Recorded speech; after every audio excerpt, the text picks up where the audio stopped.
Le port de l'Aube à Nogent-sur-Seine va s'agrandir. Il est le dernier port navigable qui donne accès à la région parisienne dans le Grand Est. Chargement, déchargement de marchandises et prestations de stockage y sont proposés.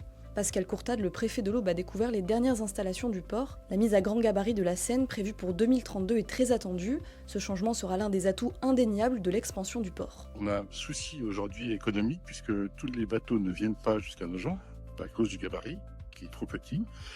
Et ça a un coût économique conséquent pour toutes les entreprises. Donc ça nuit évidemment à l'activité du port, puisque la zone de chalandise pourrait être bien plus grande avec le grand gabarit. Un projet qui tarde à se concrétiser et qui ralentit l'activité actuelle du port au bois. À cause du gabarit insuffisant de la Seine à Nogent, les bateaux doivent passer par le port de Bray, situé en Seine-et-Marne, pour décharger ou recharger leurs marchandises. Une organisation qui engendre un surcoût important pour les clients du port.